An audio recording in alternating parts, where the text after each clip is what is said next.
Ton cœur sait, et si tu acceptes de prendre le risque d'avoir mal, d'être déçu parce que tu sais que tu es suffisamment forte, suffisamment ancrée, stable pour traverser cela, alors tu sors de l'enjeu. Et là, tu entres véritablement dans la guidance de ton cœur.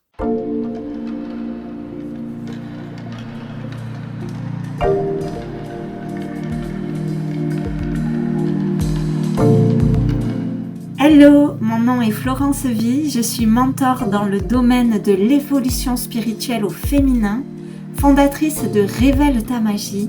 J'accompagne les femmes connectées, intuitives et engagées à vivre une vie guidée chaque jour par l'âme et le cœur. Ce qui m'anime, c'est un monde où les femmes se révèlent et rayonnent la lumière de leur âme.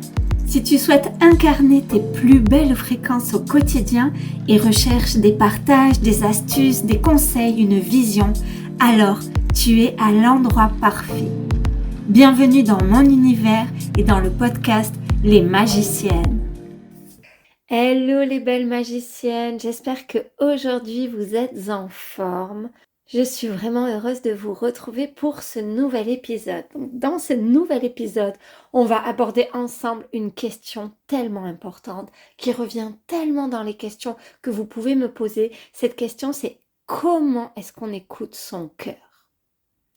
Donc avant de commencer, j'ai envie quand même de te donner un peu une vision de ce qu'est pour moi écouter son cœur. Et comme parfois c'est plus simple aussi de savoir ce qu'est quelque chose en le comparant à ce qu'il n'est pas, on va faire un truc comme écouter ton cœur c'est et ne pas écouter ton cœur c'est. Donc écouter ton cœur, c'est suivre les aspirations de ton âme. C'est aller vers ce qui te porte. C'est aller vers ce qui t'anime. C'est aller vers ce qui te connecte à l'amour et qui te permet de le faire circuler dans ta vie. Maintenant, ne pas écouter ton cœur. Ça signifie rester dans une zone de connu où tu vas répéter les mêmes choses. Clairement, c'est ce qui va faire qu'à un moment donné dans ta vie, un matin, tu te réveilles et tu te retrouves devant une perte de sens. Tu sais, ce genre de moment où juste tu as un sentiment de désalignement. Et si tu connais ça, si pendant que tu m'écoutes là, tu te dis mais moi c'est ce que je vis, dis-toi juste que c'est pas un problème. C'est juste un signal qu'il est temps de suivre ton cœur.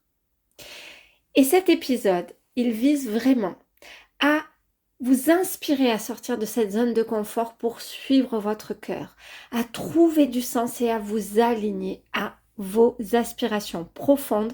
Et je pose l'intention qu'après avoir écouté ce podcast, ça soit tellement clair pour vous et vous ayez des clés pour ça et que dans les moments où hop, vous rebasculez, vous vous disiez « Ah ouais, non, je peux faire ça autrement ». Écouter ton cœur, c'est sortir de l'enjeu et c'est entrer dans ta sagesse. C'est vraiment ne pas poser des actions ou prendre des décisions qui vont être en réaction à la peur. C'est suivre une voie de liberté, d'évolution et d'épanouissement. Ce qui doute en fait à l'intérieur de toi, c'est l'ego. Lui, il est dans l'enjeu. Le cœur, lui, il est dans le jeu. C'est ton ego, c'est notre ego qui est dans l'enjeu. Et sa quête, cet enjeu, c'est de ne pas souffrir. Autrement dit, de ne pas se tromper, de ne pas échouer, de ne pas décevoir, de ne pas être déçu, de ne pas faire les mauvais choix, parce que tout cela, ça pourrait entraîner le fait d'être rejeté, de ne pas être aimé. Et ça, l'ego, c'est comme le chevalier qui veut te préserver de ça. Sauf que lui, il agit un peu comme en surprotection et il n'est pas en conscience de ta puissance. C'est comme si ton ego, il se connecte pas à ta puissance pour réactualiser.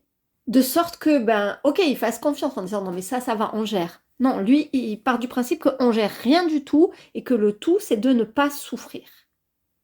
Et c'est cet enjeu-là que crée l'ego qui est la source, qui est l'humus de toutes tes peurs et de tous tes doutes.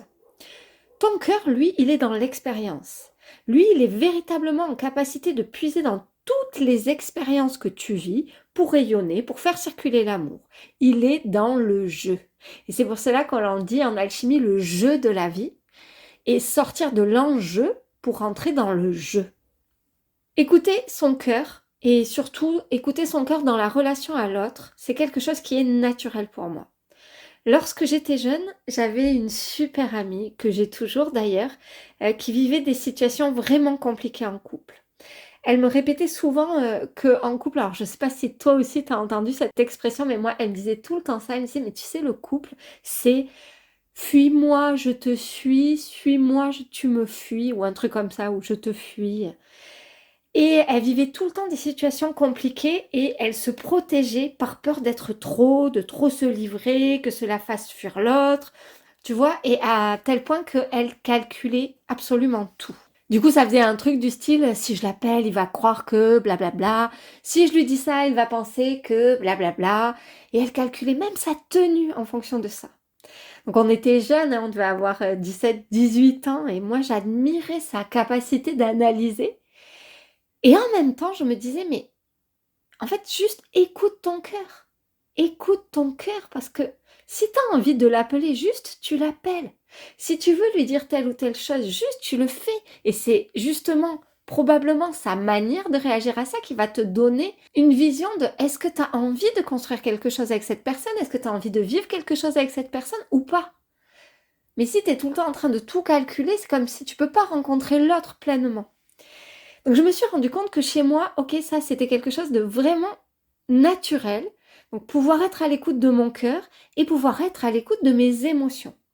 Et que ça dans ma vie, c'était clairement un facilitateur pour m'accueillir telle que j'étais et pour accueillir l'autre et pour fluidifier les relations. À partir de là, j'ai cherché à transposer cette facilité dans tous les domaines de ma vie. Pour moi, c'est évident et ça l'a toujours été que le cœur, il sait. Donc ceux qui doutent, c'est l'ego, mais le cœur, lui, il est connecté à tes aspirations divines, à l'appel de ton âme. Du coup, la principale peur que tu dois dépasser pour oser écouter et surtout entendre ton cœur, puis le suivre, c'est la peur d'être vulnérable. Comme si tu laissais tomber tes armes, ton armure. Tu vois, c'est juste lâcher le contrôle.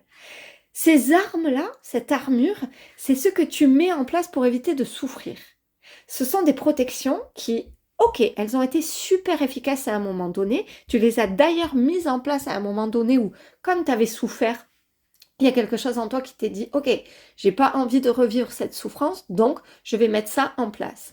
Mais aujourd'hui, ces protections-là, elles sont obsolètes. Parce que comme on l'a dit tout à l'heure, tu vois, ton ego, il n'est pas connecté à ta puissance. Il n'a pas recalculé que depuis lors, tu as appris, tu as grandi. Donc, il n'est pas connecté à ça. Donc, plus tu acceptes ta vulnérabilité, plus tu t'autorises à lâcher tes armes, ton armure, plus tu t'autorises à sortir de ces systèmes de protection qui, aujourd'hui, te desservent. Et c'est clair que tu vas vivre de l'inconfort. Parce que oui, évidemment que oser sauter fait que tu vas tomber plus souvent. Oser faire tes premiers pas fait que tu vas te rétamer. Mais c'est aussi comme ça que tu vas pouvoir apprendre à marcher. C'est aussi comme ça que tu vas pouvoir créer la magie. Et c'est à partir de là que les choses extraordinaires vont commencer à apparaître dans ta vie. Donc la clé pour surmonter ces protections, c'est d'accepter de traverser l'inconfort. C'est d'accepter que certaines émotions s'éveillent en toi dès lors que tu sors du contrôle. Et c'est ok. C'est ok de te laisser traverser par ces émotions-là. Et pour oser te laisser traverser par ces émotions-là, pour oser montrer ta vulnérabilité, l'aide la plus précieuse, ça va être de créer des rendez-vous sacrés avec toi-même.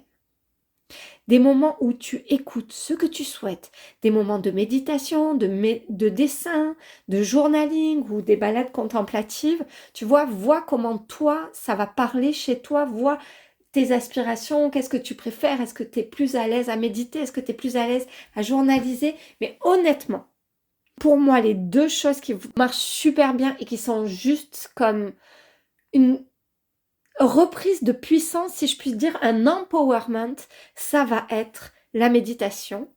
Parce que c'est là où tu vas commencer à véritablement écouter ce que toi tu as envie. Ça part pas des autres. Quand tu es en état méditatif, tu es connecté à toi.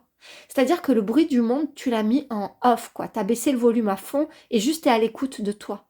Donc, de toi, de ce dont tu as besoin, de ce que tu désires, de ce à quoi tu aspires et de ce qui te fait peur.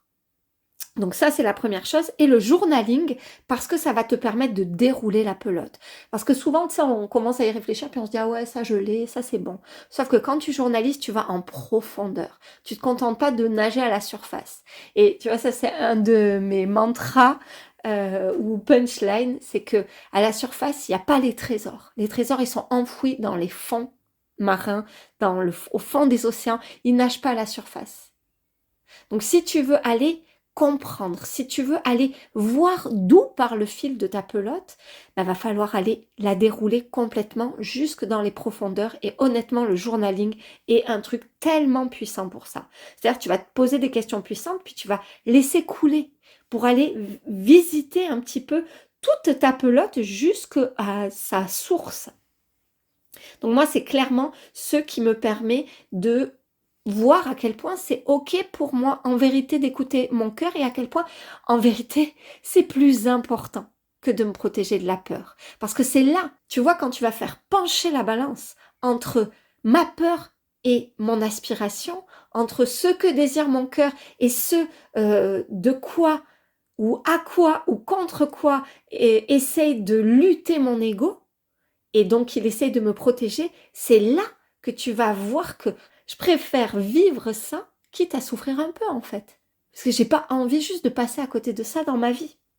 Donc quand tu sens que ce qui te motive, que ce qui motive ton action, tes décisions est la peur, choisis de décider comme si cette peur n'existait pas.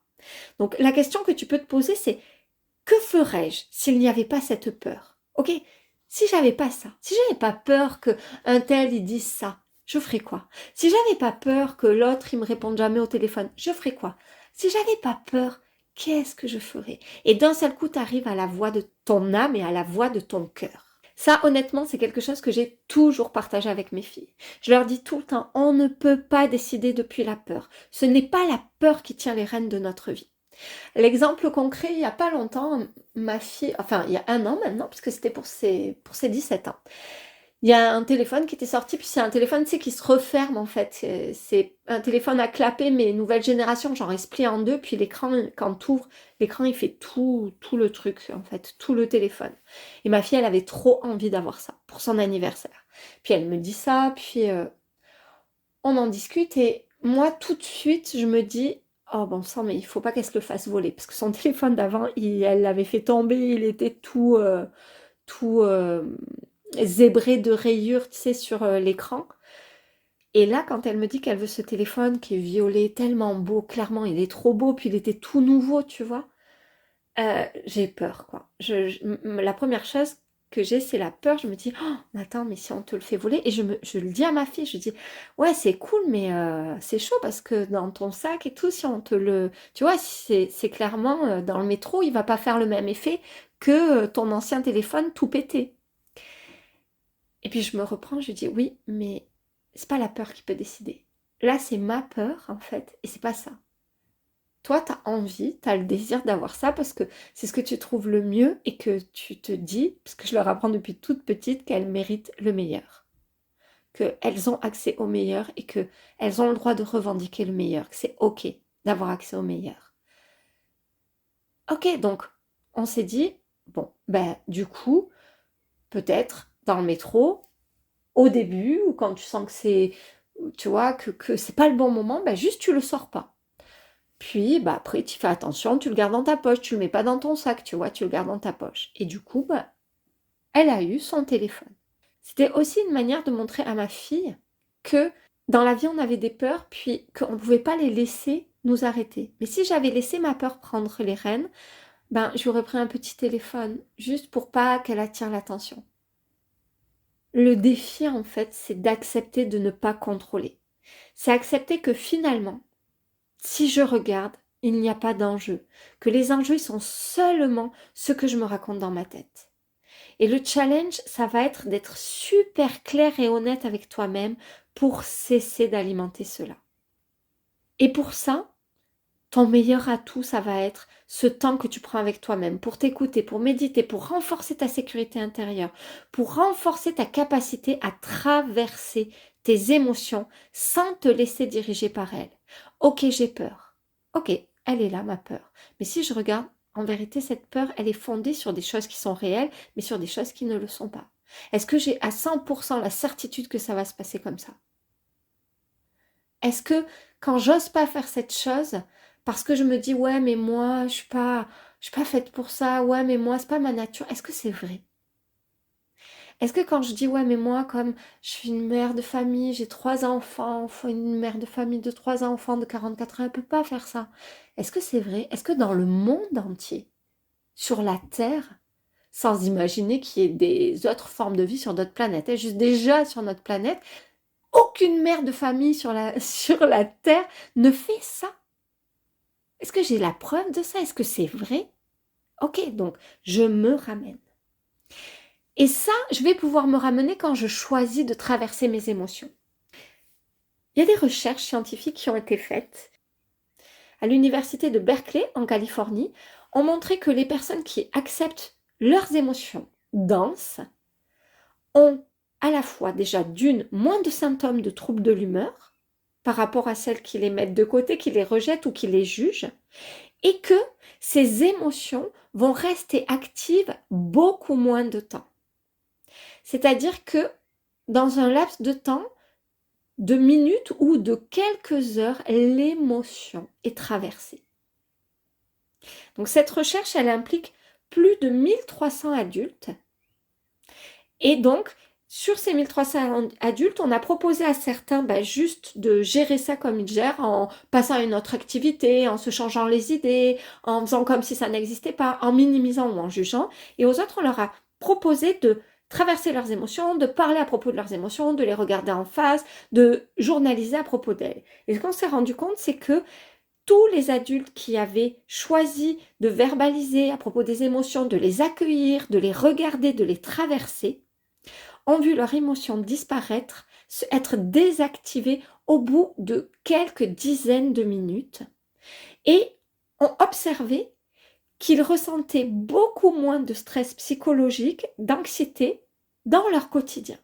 Donc accepter tes émotions, c'est comme vraiment être sur un quai de gare, voir le train qui passe et qui s'arrête. Alors il y a certains trains qui s'arrêtent 1 minute, il y a certains trains qui s'arrêtent des heures, il y a certains trains qui vont rester là une nuit, mais ils partent. Puis toi, tu n'es pas obligé de te laisser embarquer, comme de monter dans ce train et de te laisser diriger, d'aller à la destination à laquelle va ce train. C'est toi qui décides dans quel train tu montes. Accepter tes émotions, c'est aussi la certitude qu'elles vont passer plus rapidement et qu'elles vont laisser assez peu d'empreintes, donc moins de stress, moins d'inquiétude, moins d'anxiété. À un moment donné, quand tu écoutes ton cœur, il y a un moment que l'on appelle une sorte de gardien du seuil. C'est ce moment où la perte de repère, elle est telle que tu as envie de regarder derrière et que finalement, cet avant-là que tu as quitté, cette zone de connu que tu as quitté, ton bocal, te paraît tellement plus simple. Tu connais ces moments où tu dis, putain, mais c'était tellement plus simple avant, quoi, quand je me posais pas ce genre de questions. Sauf que, dans ces moments-là, dans ces moments où tu es visité un peu par ce gardien du seuil, ce que tu oublies dans ces moments-là, c'est que tu l'as quitté ce bocal. Tu l'as quitté cette zone de connu parce que tu en avais marre, parce que tu t'ennuyais, parce qu'il y avait quelque chose qui n'avait plus de sens, plus de saveur, et que toute ton âme, tout ton cœur aspirait à sortir de ce schéma-là. Mais ça, dans les moments où il y a une perte de repère, on oublie carrément ça. On se dit juste, oh là là, c'était tellement plus simple. Et c'est ok de traverser ça. Et c'est pas que tu régresses, et c'est pas que tu t'es trompé de voie, c'est juste un temps en fait. C'est dans le tarot de Marseille, c'est l'arcane de la maison Dieu. C'est ce moment où tu as été frappé par la lumière. Si tu vois un peu l'arcane de la maison Dieu, c'est une tour où tu as des personnages qui tombent en fait de part et d'autre. La tour semble s'écrouler parce qu'il y a une langue de lumière qui est en train de frapper le haut de la tour. Et il y a le toit qui saute ou la couronne de la tour selon les images qui sautent. En fait, c'est l'ego. c'est l'ego qui saute parce que la lumière est entrée. En fait, la tour, c'est toi, c'est ton corps physique qui est en train de canaliser une nouvelle lumière plus puissante de ton âme et il y a une perte de repère. Tu sais, l'ego, il est habitué à bosser dans sa zone de contrôle, là, dans sa zone de connu. Et si tu le mets ailleurs, c'est un peu comme si tu te retrouvais d'un seul coup parachuté dans un autre pays, puis tu parles pas la langue. Du coup, ok, on fait comment? Et c'est évident qu'il y a un moment où tu as un sentiment de perte de repère.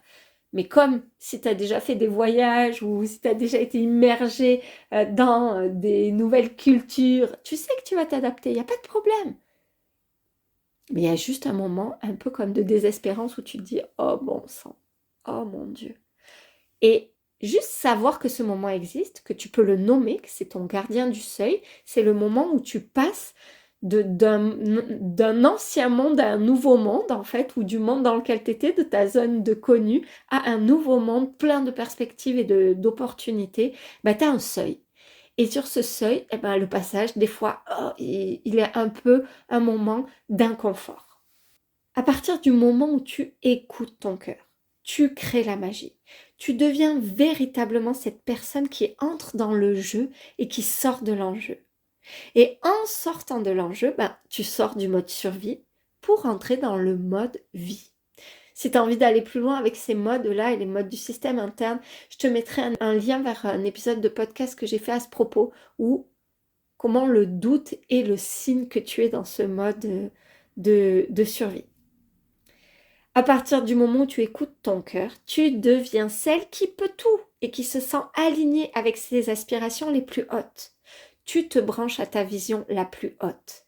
Et là aussi, si tu as envie d'aller plus loin, je vais te mettre en lien un épisode de Raise Your Vibe, qui est mon autre podcast qui sort chaque samedi matin, qui est un podcast méditatif. Donc, tous les samedis matins, tu as une méditation qui est offerte sur mes réseaux, enfin sur les plateformes d'écoute et sur YouTube. Et là, c'est l'épisode de la semaine dernière pour te brancher à ton âme. Donc, tu peux faire ça pour sentir déjà comment c'est quand tu es branché là-haut. Et après, c'est évident qu'on ne peut pas toujours être tout le temps en mode branché à la fréquence de mon âme. On a des moments où on redescend et en fait, c'est dans ces moments-là que tu dois avoir foi en qui tu es, foi en ta puissance. De sorte que l'ego ne reprenne pas le lead en disant non mais attends, t'as vu comment ça fait mal? Vas-y, on reprend, laisse-moi reprendre les rênes, tu vas voir. On va retourner dans notre zone, dans notre petit bocal. Alors oui, il est petit, mais c'est confortable. Non, toi, t'as pas envie de vivre dans un bocal. T'es pas un poisson de bocal. T'es pas une plante de peau. T'es juste illimité, avec un potentiel illimité. Et c'est ça, être illimité, c'est entrer dans le jeu de la vie. C'est connecter ta vision la plus haute et vivre une vie où t'es aligné à tes aspirations profondes. Donc, merveilleuse magicienne, je vais reprendre juste les points sur, ok, mais comment on écoute son cœur? Pour écouter ton cœur, d'abord, sors de l'enjeu. Sors de l'enjeu. Ok, j'ai peur de souffrir, mais en réalité, est-ce que je suis capable de traverser cette souffrance? Mais en réalité, est-ce que véritablement ça va se passer comme ça? Mais en réalité, ce truc à quoi je crois, est-ce que c'est sûr que c'est valable tout le temps? Donc, sors de l'enjeu. Ensuite, accepte ta vulnérabilité. Accepte de traverser des émotions inconfortables et souviens-toi que en les traversant, en les observant, elles vont être désactivées très rapidement. Prends des temps sacrés avec toi-même pour renforcer ton écoute de toi, ta capacité à entendre la voix de ton cœur et pour renforcer ta sécurité intérieure. Et sois super clair, super honnête, super authentique avec toi. Des fois, on a tendance à se dire non, mais ça c'est bon. Ça, non, mais en vrai, non, va voir. Si tu sens que ça bloque, va voir. C'est pas grave en fait. Et il y a des fois où on dit non, mais là, il faut que j'aille voir. Là, par contre, non, en fait, c'est bon. Ça, il n'y a pas besoin de t'en faire un collier, une écharpe et de te raconter cette histoire tous les jours. C'est bon, c'est ok. Tu peux avancer avec ça, tu peux embarquer avec cette peur. C'est pas une excuse. Je vais te donner 3 tips pour t'extraire des histoires que tu te racontes et qui ont pour but de te protéger et pour oser écouter ton cœur. En 1, identifie la peur. Rappelle-toi de l'exemple que je t'ai donné avec le téléphone, avec ma fille. Alors certes, c'est pas un exemple hyper spirituel, on est à fond dans la matière, mais il n'empêche que la spiritualité, c'est dans ton quotidien. C'est dans la manière dont tu vis ta vie au quotidien. Et dans ta vie au quotidien, il y a des téléphones, il y a des factures, il y a des courses à faire, il y a des pleins d'essence. Tout autant qu'il y a des méditations, des prières, des moments sacrés, des cérémonies, des ouvertures de cœur, des moments tellement puissants. La vie, c'est tout ça avec toute cette palette variée. Donc en un, identifie ta peur. Chaque fois que tu prends une décision, tu te demandes, est-ce que c'est motivé par la peur? Si c'est motivé par la peur, point 2, tu te demandes si cette peur, elle est basée sur quelque chose de réel. Ok, est-ce que c'est sûr? Et point 3, pose-toi la question, si cette peur, elle n'existait pas, qu'est-ce que je ferais? Comment je ferais? Si j'avais pas peur de blablabla, je ferais quoi? Si j'étais sûre que ça se passerait pas comme ça, je ferais quoi? Si j'avais la certitude qu'on dirait pas ça de moi, je ferais quoi? Voilà, merveilleuse magicienne, cet épisode de podcast est terminé. Je serais vraiment heureuse de pouvoir t'écouter à propos de ça. Tu peux venir me connecter par mail, hein, tu le sais maintenant, je te le redis à chaque fin d'épisode. Mon adresse mail, elle est dans le descriptif de cet épisode et dans le descriptif de tous les épisodes ou en DM sur mon Instagram. Les DM, ce sont les messages, tu sais, les messages privés. Je te souhaite une merveilleuse semaine. On se dit rendez-vous la semaine prochaine pour un nouvel épisode de ton podcast. En attendant, porte-toi bien, écoute bien ton cœur et ne laisse pas tes peurs prendre les rênes de ta vie.